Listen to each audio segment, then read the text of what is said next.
কুসুমপুর নামের এক গ্রামে আরতি নামের এক দর্জি মহিলা বসবাস করত। তার ছিল 5 মেয়ে, অথই, অনন্যা, চৈতি, রিয়া ও দিয়া। আরতি তার 5 মেয়ের দেখাশোনা করার জন্য দিনরাত সেলাই মেশিনে পরিশ্রম করত।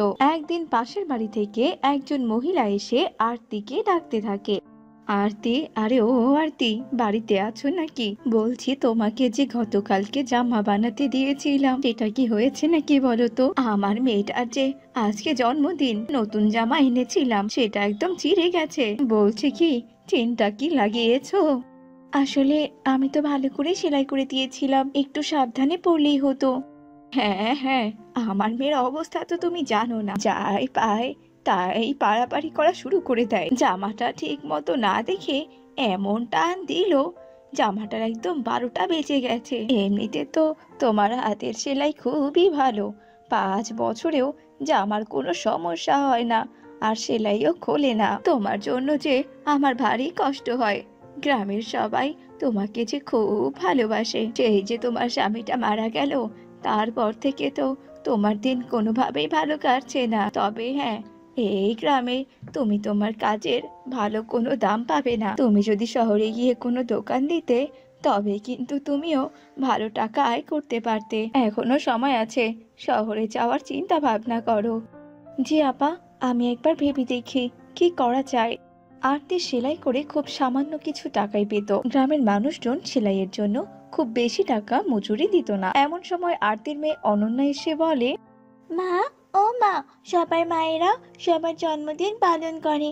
সামনে তো আমারও জন্মদিন আসছে মা, তুমি কি আমার জন্মদিন পালন করবে না? আমি কি আমার জন্মদিনে নতুন জামা পরবো না মা? কেন পরবে না মা? আমার মেয়ে সুন্দর জামা পরবে আর নতুন জামা পরবে। আমি তোমার জন্য নতুন জামা বানিয়ে দেবো মা। তাছাড়া তোমার জন্মদিন তো এই সপ্তাহের শুক্রবারে, তার আগে আমি তোমার জন্য সুন্দর জামা বানিয়ে ফেলবো। চিন্তা করো না। কে মজা, কে মজা, আমরা নতুন জামা পরবো, নতুন জামা পরবো। মা, ও মা, শুধু আমি একা নয়, তুমি বরং আমাদের 5 বোনকে সুন্দর জামা বানিয়ে দিও, কেমন? আমরা খুব মজা করব, আর আমরা 5 বোনই নতুন নতুন জামা পরবো। আচ্ছা আচ্ছা বাবা, ঠিক আছে ঠিক আছে, সে না হয় বানিয়ে দেব। আরতি তার মেয়েদেরকে বলে তো দেয় যে সে তাদেরকে সুন্দর জামা বানিয়ে দেবে, কিন্তু তার কাছে তেমন কোনো টাকা ছিল না। সে যে টাকা উপার্জন করত তা দিয়ে কোনো রকমে দুবেলা খেয়ে পড়ে বাঁচাই মুশকিল ছিল। সেক্ষেত্রে তার মেয়েদের জন্য সুন্দর সুন্দর জামা বানানো তার কাছে স্বপ্নের মতো ছিল। তবুও সে বাজারে চলে যায় কাপড়ের দাম জিজ্ঞেস করার জন্য। এই যে ভাই, বলছি এই লাল কাপড়টার দাম কত? আপা, এই কাপড়টার দাম হচ্ছে 80 টাকা গজ। 80 টাকা গজ? জিনিসপত্রের এত দাম? আমার 5 মেয়ের জন্য জামা কাপড় বানাতে তো মিনিমাম 20 গজ কাপড় লাগবে। এতগুলো টাকা আমি কোথায় পাবো? না না, আমার কাছে তো এতগুলো টাকা নেই। এইসব কথা বলে আরতি বাড়ির পথে হাঁটতে থাকে। তার মনে ভীষণ দুঃখ হয়। সে ভাবলো সে হয়তো এইবারও তার মেয়েদেরকে নতুন জামা কিনে দিতে পারবে না। আরতি যখন বাড়িতে ফিরছিল তখনই সে দেখতে পায় রাস্তার পাশে একটি গাছ পড়েছিল। আরে আরে, এই গাছটা তো কেমন একটু শুকিয়ে গেছে, মনে তো হচ্ছে এই গাছটাতে কেউ পানি দেয় না, উল্টো আরো উপড়ে ফেলে দিয়ে গেছে। যাই হোক, এই গাছটা নিয়ে আমি বরং আমার বাড়িতে লাগাবো, তাহলে গাছটা সতেজ হয়ে উঠবে। এটা যে কি গাছ সেটাই তো বুঝতে পারছি না। সে যাই হোক, বাড়িতে আমি নিয়ে যাই। এরপর আরতি সেই গাছটাকে বাড়িতে নিয়ে এলো আর বাড়ির উঠোনে গাছটাকে রোপণ করে দিল। সে গাছটির বেশ সুন্দর করে যত্ন আত্তি করতে লাগলো। এভাবেই অবশেষে শুক্রবার চলে এলো। আরতি সে গাছটার পাশে বসেই কান্না করতে লাগলো। আজ তো শুক্রবার, আমার মেয়েরা আশা করে আছে, ওদেরকে আমি সুন্দর জামা কাপড় পরাবো, কিন্তু আমার কাছে যে কোনো টাকা পয়সা নেই, আর না আছে সুন্দর নতুন জামা কেনার মতো কোনো সামর্থ্য। এবার আমি কি করব? আমি যে আমার মেয়েদেরকে এতটুকুও আনন্দ দিতে পারছি না। আমি আমার মেয়ের জন্মদিনে ওদেরকে একটা কেক কেটেও খাওয়াতে পারবো না, তাহলে আমি কেমন মা হলাম? তুমি কষ্ট পেও না আরতি, আমি কোনো সাধারণ গাছ নই, আমি হলাম জাদুই গোলাপ ফুলের গাছ। আসলে এক জাদুকরী আমাকে তার উঠোনে লাগিয়েছিল, কিন্তু আমি ফুল দিই না বলে সে আমাকে এভাবে ছুঁড়ে ফেলে দিয়েছিল। আর তারপরে তো তুমি আমাকে তুলে এনে যত্ন আত্তি করলে। তোমার যত্নে আমি আবারও আমার প্রাণ ফিরে পেয়েছি। এখন তো আমি আমার গাছে হাজার হাজার গোলাপ ফুল ফোটাতে পারবো। তুমি এক কাজ করো, তুমি আমার গাছ থেকে গোলাপ ফুল তুলে তোমার 5 মেয়ের জন্য সুন্দর জামা বানিয়ে দাও। একে একে এসব আবার তুমি কি বলছো? তুমি কি না জাদুই গোলাপ ফুলের গাছ, কিন্তু গোলাপ ফুল দিয়ে জামা বানালেই বা কি, ওই জামা তো 2 দিন পরেই নষ্ট হয়ে যাবে, তখন যে আমার মেয়েরা আরো অনেক বেশি কষ্ট পাবে। না না গো, তুমি একদম ভুল ভাবছো। আমি হলাম জাদুই গোলাপ ফুলের গাছ। আমার গাছের গোলাপ দিয়ে যে জামাগুলো বানাবে তা কোনোদিনও নষ্ট হবে না। উল্টো আমার দেয়া গোলাপ ফুলের জামা পরলে তোমার মেয়েরা জাদু শক্তির অধিকারী হবে, তারা যা চাইবে তাই করতে পারবে। আমার কথা তোমার বিশ্বাস না হলে তুমি গোলাপ ফুল দিয়ে জামা বানিয়ে দেখো না। তারপর আত্মি সেই গোলাপ ফুলের গাছ থেকে অনেকগুলো গোলাপ ফুল তুলে নিল। এরপর সে গোলাপ ফুলের জামা বানাতে শুরু করলো। সে মুহূর্তের মধ্যে খুব সুন্দর সুন্দর 5টা গোলাপ ফুলের জামা বানিয়ে ফেললো। তারপর সন্ধেবেলায় সে তার 5 মেয়েকে সেই গোলাপ ফুলের তৈরি জামাগুলো পরিয়ে দিল। গোলাপ ফুলের পাপড়ির জামা পরে তার 5টি মেয়েকে দেখতে পরের চেয়ে কোনো অংশে কম লাগছিল না। মা, ও মা, এত সুন্দর জামা তুমি কোথায় পেলে মা? এগুলো কি তুমি বানিয়েছো? হ্যাঁ, আমি বানিয়েছি, শুধুমাত্র তোদের জন্য। অনন্যা, আজকে তো তোর জন্মদিন। মা, তোর জন্মদিনে তোর কি চাই সেটা তুই আমাকে বল। আজকে আমি অনেক খুশি, আর আজকে আমি তোর সব ইচ্ছে পূরণ করব। আসলে মা, আমি আমার জন্মদিনে একটা বড় 2 তলা কেক চাই, আর সেই কেক খেতে আমি আমার বন্ধুদের সাথে পাকাপাকি করে খেতে চাই। এসব কথা বলতে সেখানে মুহূর্তে দোতলা কেক হাজির হয়ে গেল। এসব কাণ্ড দেখে তো তারা 5 বোন ভীষণ অবাক হয়ে গেল। মা, ও মা, এসব আবার কি করে হলো গো? আমি বললাম কেক চাই, আর সাথে সাথে কিনা এখানে কেক চলে এলো। এসব আবার কি করে হলো গো? আমরা যা চাই তাই হয়ে যাবে বুঝি? তখন দিয়া বলল, আচ্ছা আচ্ছা, তাই যদি হয় তাহলে আমি চাই এখনই আমাদের সবার জন্য বিরিয়ানি, কোরমা ইত্যাদি হাজির হোক। এতটুকু বলতে সেখানে সুস্বাদু বিরিয়ানি, কোরমা ইত্যাদি হাজির হয়ে গেল। এসব দেখে ওদের মা ভীষণ খুশি হলো। তারপর ওদের মা ওদেরকে তার বাড়ির উঠোনে জাদুই গোলাপ গাছের কথা খুলে বলল। এরপর ওরা 5 বোন খুশি হয়ে সেই গোলাপ ফুলের গাছটাকে জড়িয়ে ধরলো, আর সঙ্গে সঙ্গে সেই গোলাপ ফুলের গাছটা একটা পরীতে পরিণত হলো। তোমাদেরকে অনেক অনেক ধন্যবাদ। আমি একজন অভিশপ্ত পরী ছিলাম, তোমাদের জন্য আমি আমার অভিশাপকে কাটাতে পেরেছি। যদি কোনো 5 কন্যা খুশি হয়ে আমাকে জড়িয়ে ধরে তবে যে আমি আমার অভিশাপ থেকে মুক্ত হতে পারবো, সেটা আমাকে জাদুকর্ণী বলে দিয়েছিল। সত্যি তোমাদের কারণে এত বছর পর আমি আমার রূপ ফিরে পেলাম। আসলে আমি হলাম ফুলপরি। এখন যে আমি খুশি মনে পরিরাজ্যে যেতে পারবো। এরপর পরি খুশি হয়ে তার পরিরাজ্যে চলে গেল। এইদিকে সে 5 বোনের কাছে তাদের জাদুই গোলাপ ফুলের ফ্রক গুলো রয়ে গেল। ওরা সেই 5 গোলাপ ফুলের ফ্রক পরে ওদের যা ইচ্ছা চেয়ে নিত। অল্প দিনের মধ্যেই ওদের অবস্থার পরিবর্তন হয়ে গেল। তারা নিজেদের জীবনে অনেক উন্নতি করতে লাগলো। ওদের আর কোনো কিছুর কোনো কমতি ছিল না। ওরা সুখে শান্তিতে দিন কাটাতে লাগলো।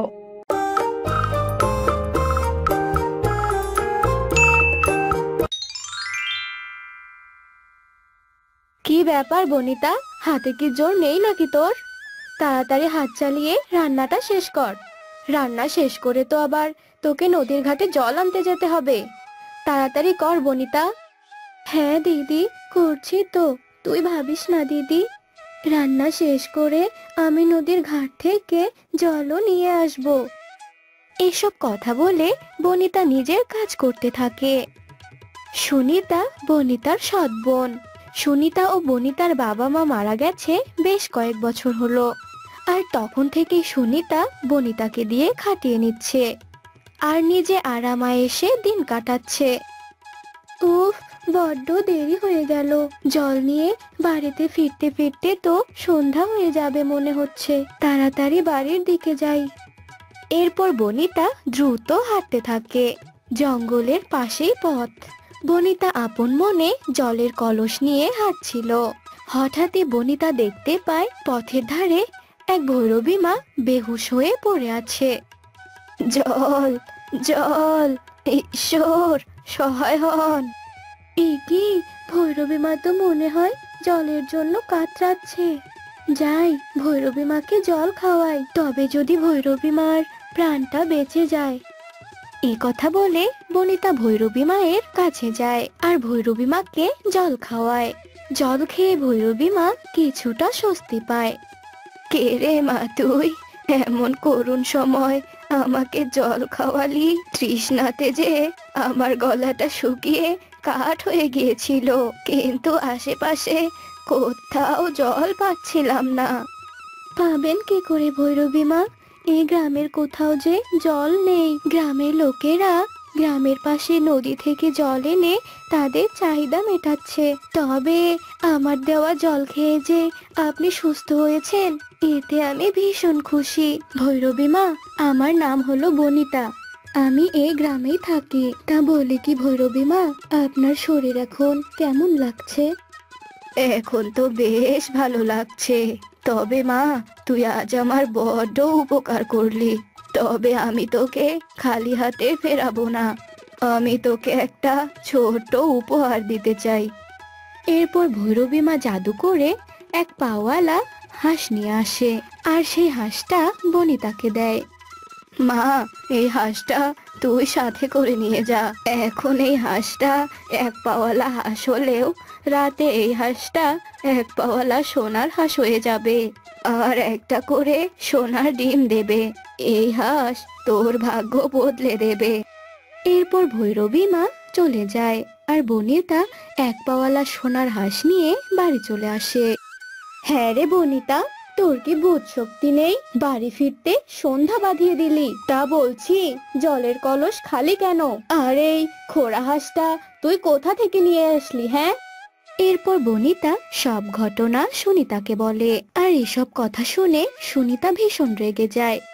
বলি মুখপুরি, মাথায় কি একটু ঘুলিও নেই? কাকে না কাকে খাইয়ে একটা খোড়া হাঁসকে নিয়ে এসেছিস, তাই না? এটা দিয়ে এখন কি হবে বলতো? আহা দিদি, এত রাগ করছো কেন? এই হাঁস তোমাকে পালতে হবে না। আর আমি কলসের সব জল তো ভৈরবী মাকে খাওয়াইনি, কিছুটা জল নিয়েও এসেছি। এটা দিয়ে ভালোভাবেই দিন কেটে যাবে, আর কাল সকালে গিয়ে আমি আবার জল আনবো দিদি। এসব কথা বলে বনিতা ঘরে যায়। এইদিকে রাত নামতেই সুনিতা ঘুমিয়ে পড়ে, কিন্তু ভৈরবী মাতার কথা মনে করে বনিতা কিছুতেই ঘুমাতে পারছিল না। হাঁসটার পাশে জেগে বসেছিল, আর রাত কিছুটা গভীর হতেই এক পাওয়ালা হাঁসটা সোনার হাঁসে পরিণত হয়, আর সাথে সাথে একটা সোনার ডিমও দেয়। সত্যি তো, এটা এক পাওয়ালা সোনার হাঁস হয়ে গেল, আবার সোনার ডিমও দিল। বনিতা এসব কথা বলতে বলতেই সুনিতার ঘুম ভেঙে যায়, আর ঘুম থেকে উঠে এসব কাণ্ড দেখে সুনিতার চোখ কপালে উঠে যায়। হায় ঈশ্বর, এ আমি কি দেখছি? সোনার ডিম! বোন, এ তো তুই লক্ষ্মী ঘরে এনেছিস। এবারে সোনার ডিম বিক্রি করে আমরা খুব ধনী হব রে। এরপর সুনিতা সোনার ডিমটি হাতে নেয়, আর সোনার ডিম দিয়ে কি করবে না করবে তার পরিকল্পনা করতে থাকে। এসব পরিকল্পনা করতে করতে সকাল হয়ে যায়। হ্যাঁ গো, বলছি আমার ছেলের কি হবে গো? হ্যাঁ গো, আমার ছেলেকে কি আমি আর সুস্থ দেখবো না? আমার ছেলে কি আর ঠিক হতে পারবে না? ভৈরবী মা, আপনি দয়া করে কিছু একটা ব্যবস্থা করুন। বাছা, আমি আর কি করব? আমি তো অনেক চেষ্টা করলাম, তবে তোর ছেলে সুস্থ হওয়ার একটাই উপায় আছে, তা হলো এক পাওয়ালা সোনার হাঁস। এক পাওয়ালা সোনার হাঁসের সোনার ডিম কপালে ছোঁয়ালেই তোর ছেলে সুস্থ হয়ে যাবে। কিন্তু ওই এক পাওয়ালা সোনার হাঁসটা তো আমার কাছেই ছিল, তবে কাল সেটা আমি এই গ্রামের একজন মেয়েকে দিয়ে দিয়েছি। তোরা বরং গ্রামে ঘোষণা দে, ওই এক পাওয়ালা সোনার হাঁসটা পেয়ে যাবি। এরপর ভৈরবী মায়ের কথা শুনে মোড়ল গ্রামে ঘোষণা দেয়, আর সুনিতা ও বনিতা সে ঘোষণা শুনে ফেলে। এ তো মহা সুযোগ, আমি যদি একবার মোড়লের ছেলেকে বাঁচাতে পারি তবে তো আমার কপাল খুলে যাবে। এসব কথা বলে সুনিতা বনিতার কাছ থেকে এক পাওয়ালা সোনার হাঁস ও তার ডিমটি কেড়ে নেয়। এটা তুই কি করছিস দিদি? এটা তো আমার হাঁস, তবে তুই এটা নিয়ে নিলি কেন? চুপ কর মুখপুরি, এখন এটা আমার হাঁস, আর এই হাঁসের সাহায্যে মোড়লের ছেলেকে বাঁচিয়ে আমি আমার কৃতিত্ব হাসিল করব। এই কথা বলে সুনিতা মোড়লের বাড়িতে যায়।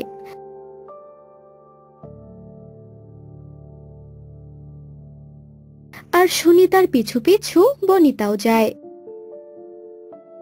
মোড়ল মশাই, মোড়ল মশাই, এই নিন এক পাওয়ালা সোনার হাঁস আর সোনার ডিম। ঘোষণা শুনে আমি আর চুপ থাকতে পারলাম না মোড়ল মশাই, ছুটে এলাম আপনার ছেলেকে বাঁচানোর জন্য। এ কি, এই হাঁস তোর কাছে গেল কি করে? এটা তো আমি বনিতাকে দিয়েছিলাম, এই হাঁসের অধিকার শুধু বনিতার। আপনি চুপ করুন তো ভৈরবী মা, আপনি কেন মিথ্যে কথা বলছেন? এটা হলো আমার হাঁস। কি, তোমার এত বড় সাহস? তুমি ভৈরবী মাকে মিথ্যুক বলছো? এর জন্য তুমি কঠিন শাস্তি পাবে। আগে আমার ছেলেটা সুস্থ হোক। এই বলে অভয়া সুনিতার কাছ থেকে সোনার হাঁস আর ডিমটি কেড়ে নেয়, আর সোনার ডিমটি ছেলের কপালে ছুঁয়ে দিতেই সে সুস্থ হয়। এরপর সুনিতাকে মিথ্যে বলার কারণে সুনিতাকে এক ঘরে করে দেওয়া হয়, আর ঘোষণা অনুযায়ী বনিতার সাথে মোড়লের ছেলের বিয়ে হয়।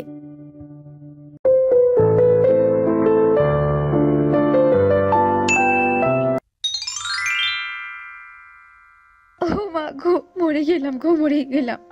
দয়া করে তুমি আমাকে আর মেরো না, এভাবে আর মেরো না। এভাবে মারলে যে আমি এক পর্যায়ে মরে যাব। দয়া করে তুমি আমাকে ছেড়ে দাও।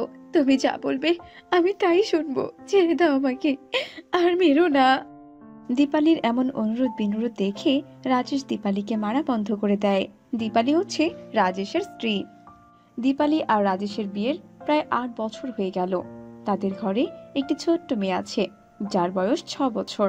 কিন্তু রাজেশ সবসময় মদ পান করা নিয়ে ব্যস্ত থাকে, সংসারের প্রতি তার কোনো মন নেই। শয়তান মহিলা, আমি তোকে কতবার করে বলেছি তুই আমার মদ খাওয়া নিয়ে কোনো কথা বলবি না। আমার ঘর, আমার বাড়ি, আমি যা ইচ্ছে তাই করব, তাতে তোর বাপের কি বলতো? আচ্ছা, তুমি কি অমানুষ নাকি বলো তো?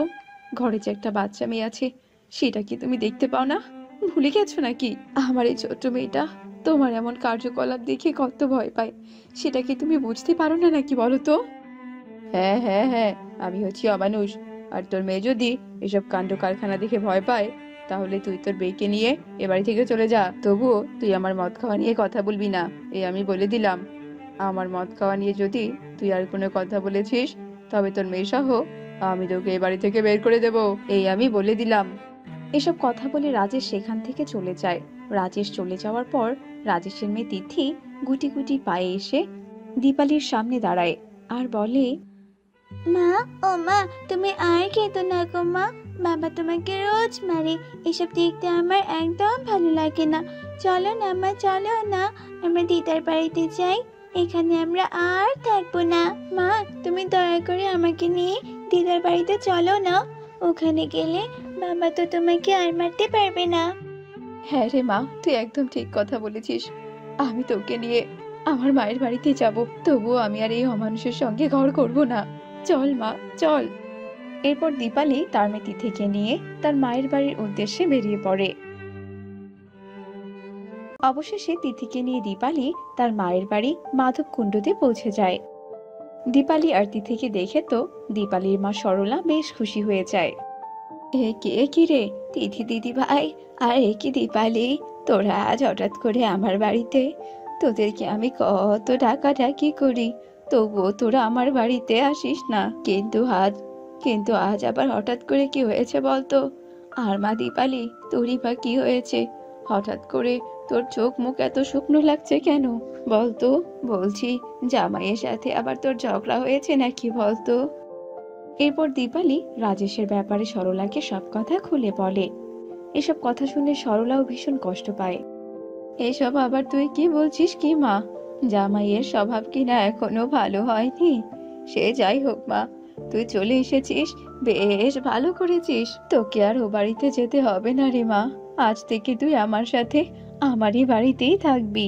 আসলে সব তো আমারই দোষ বল, আমারই বড় ভুল হয়েছে।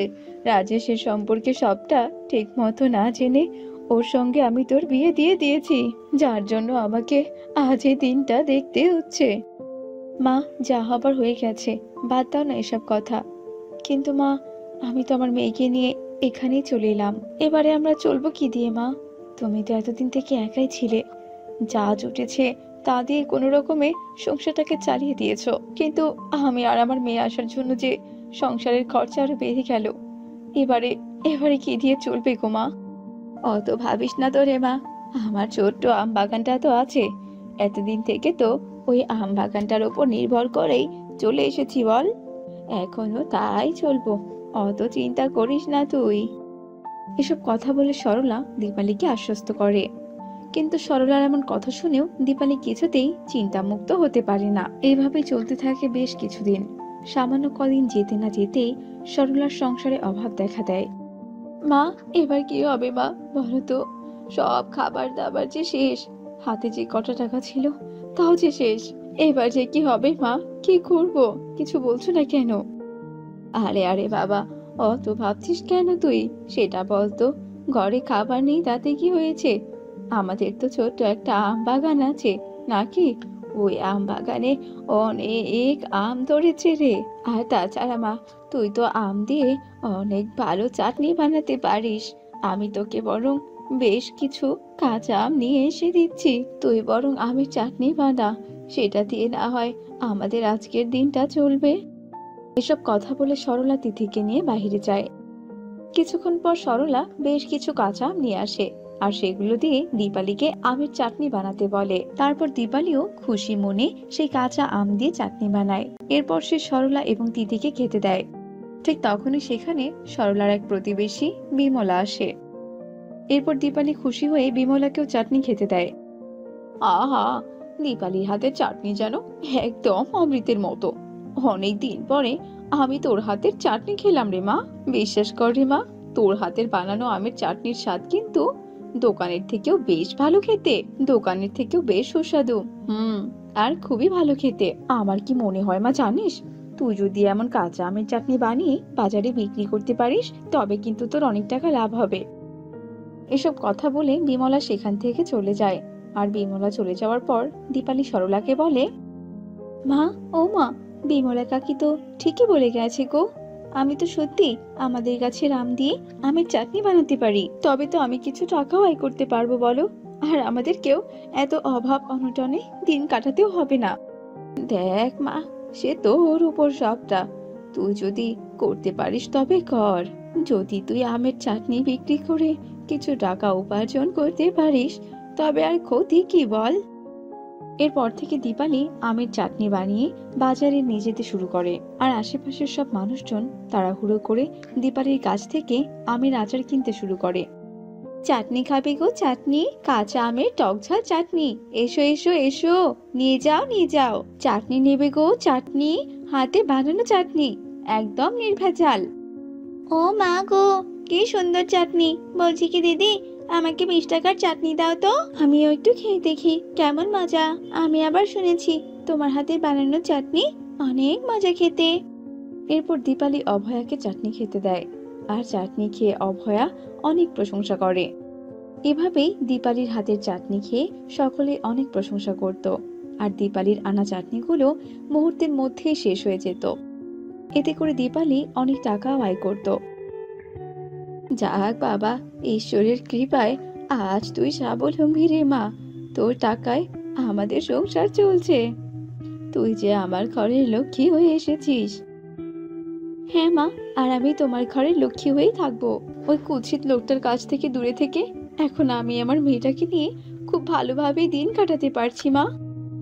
এরপর থেকে দীপালি তার মেয়ে আর মাকে নিয়ে চাটনি বিক্রি করে খুব ভালোভাবে নিজের দিন কাটাতে থাকে।